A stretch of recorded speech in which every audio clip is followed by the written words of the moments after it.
All right, good evening and welcome back to our Princess It channel. Today is a wonderful Sunday evening and it's the 3rd of July 2025. I just want to drop some word of encouragement tonight.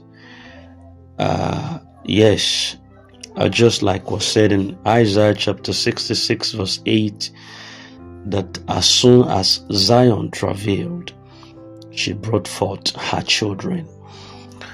We know that we are undeniably in a defining moment in this grand ecosystem toward our destiny.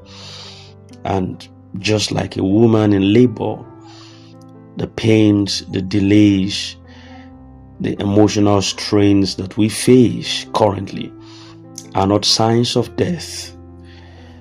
They are only signs of imminent birth. The current turbulence within the grand ecosystem is not the end.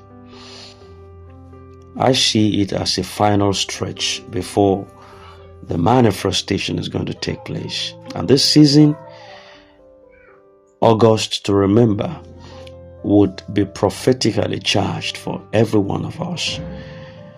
Yet the promise of greatness also comes with the requirement of focus.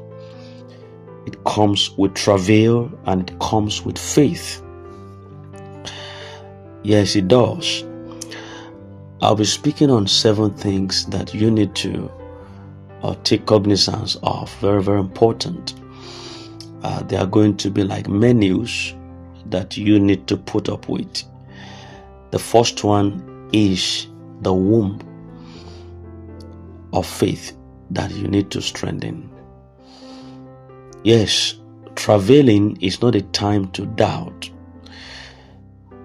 Every travail that a woman enters into before giving birth is a time of pain, but it sure carries after it the joy of delivery. Travailing is not a time for you to get worried and doubt. It's a time to anchor deeper.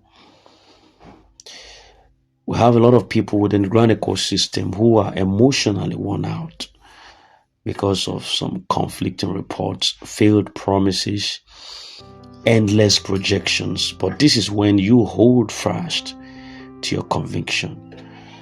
As was said in Luke chapters 1 verse 37, that faith does not make things easy. It makes them possible. It does. So let this month, let it be a month where you intentionally shut your ears from panic and open your spirit to certainty in God's faithfulness. When we have faith in the process, it's not just about believing that the grant would be disbursed.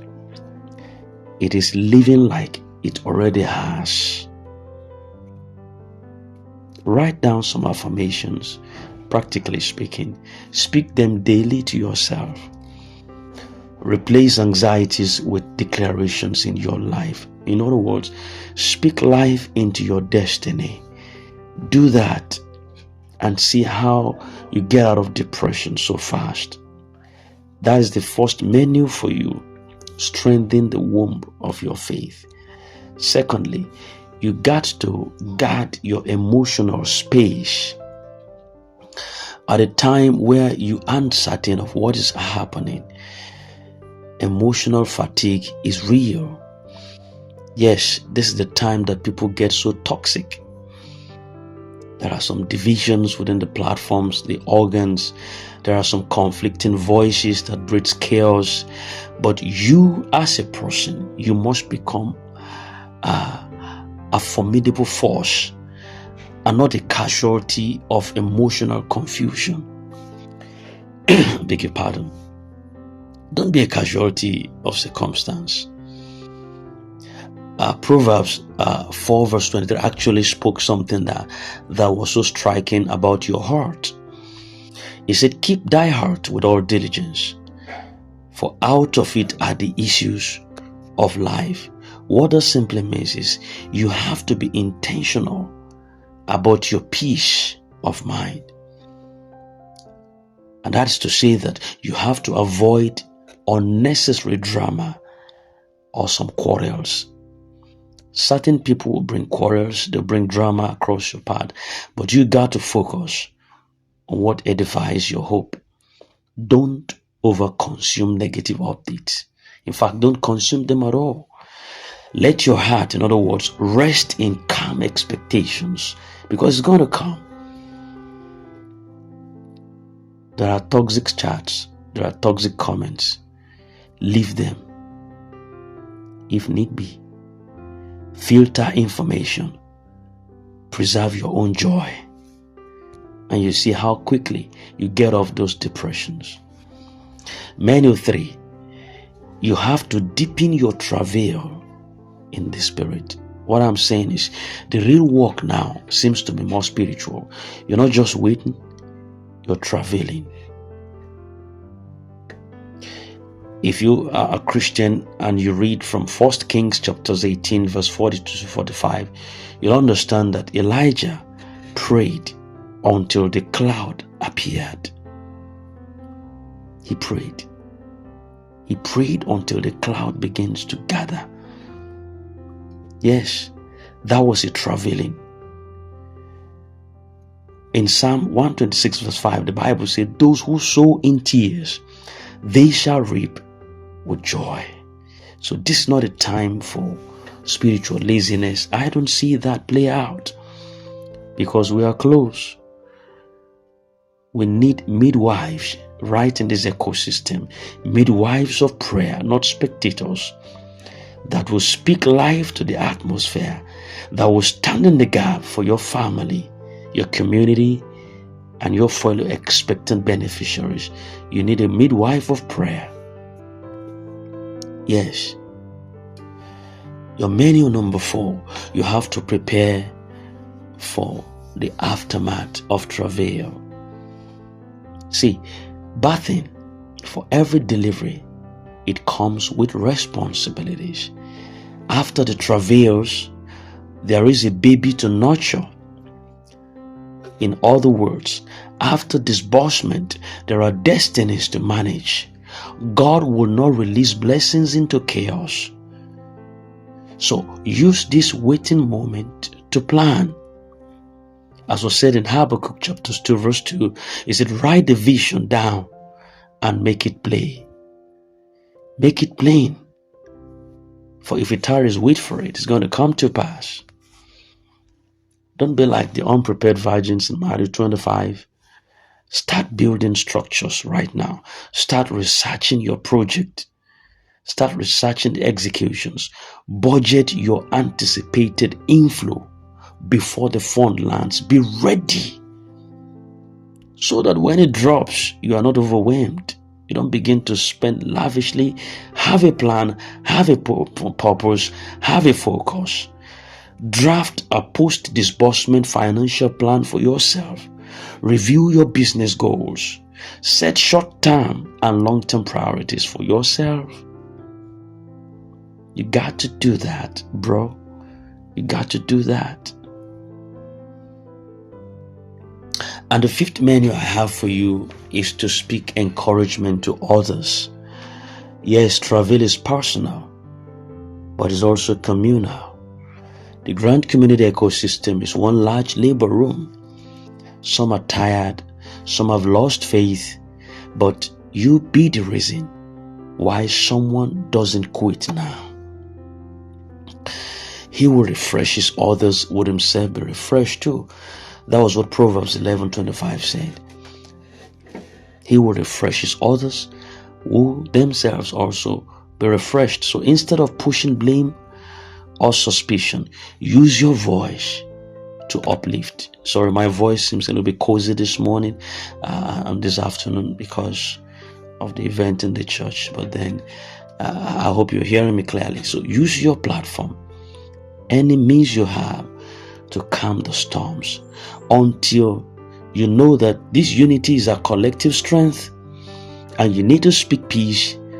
Then peace is going to echo back to you. Send a word of encouragement to a discouraged mother, a discouraged member, a discouraged father, students, market woman. Post hopeful declarations to them. Be a voice of sanity amidst the storm. Do that. Your many number 6. All of these things are needed for August. Avoid the trap of projection. We have reached a point where projecting date is doing more harm than good. Yes. So every new timeline raises hope and crashes people's expectations when it fails. Faith is not tied to a date. It is tied to God. Yes, hope deferred makes the heart sick. There is a time for everything. And the set time is not in our hands. Let's respect the process. Let us focus on the promise, not the pressure of timelines. Replace disbursement what happen next week with it will happen in God's perfect timing. Let peace guide your words, every words. Let it guide your every word. The purpose of God is going to come to pass, and I believe it won't be for our punishment. It will be for our blessings. The final menu I want to tell you is to celebrate prophetically. In other words, rejoice before he drops. Rejoice before the manifestation. Yes, and that is a powerful spiritual key. This month, choose to celebrate ahead of your breakthrough. Let your joy be an act of faith. Isaiah 54 verse 1 says, "Sing, O barren, thou that didst not bear, for more are the children of the desolate than of the married wife." Did you see that? How could a barren sing? Why? He has faith. He's celebrating prophetically ahead of time because he knows that he would be there in the receiving portal. Be like the ant. The Bible said, go to the ant and consider their ways, for they are a little wise people that prepares for the winter in summer. Why? They know that they will be in the winter, so they prepare for it at summertime. They don't prepare for it in winter. God honors joyful expectations. So instead of mourning, attacking everyone, calling people names, cursing, abusing, rejoice rather. Instead of your complaint, praise. Instead of heaviness, the spirit of heaviness, wear the garment of praise. In Isaiah chapter 61 verse 3, he said, wear the garment of praise. If possible, host a mini Thanksgiving in lieu of the disbursement. Write your testimony in advance. Say, I will testify in August. It's going to be my August to remember. I see August as a signification of new beginnings, a new harvest, a new recompense. Is the 8th month, a prophetic number of new things. That is what 8 means. 8 means a fresh month of new beginning. Yes. In the spiritual symbology, 8 means resurrection and a fresh order. And we have passed through the bad pangs of delay. We have passed through the confusion of rumors. We have passed through the despair of dashed hopes. But like Hannah said, like Elizabeth, like Zion, we shall not travail in vain. We shall hold the manifestation. We shall carry our Isaac. The disbursement is not just about money. It's about a divine assignment that is finding expression in us. And after you have suffered a while, after you suffered a little, the God of all grace would himself restore, confirm, strengthen, settle, and establish you. That's what 1 Peter chapter 5 verse 10 tells us. After you've suffered a while, there shall be a settlement and an establishment. Yes, the darkest part of the night is just before the dawn. pain always comes before the promise.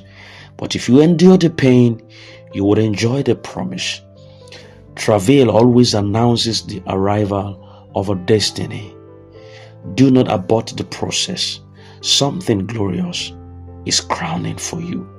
The same place where you wept shall become the place where you rejoice. Please, it's going to happen. So strengthen the womb of your faith.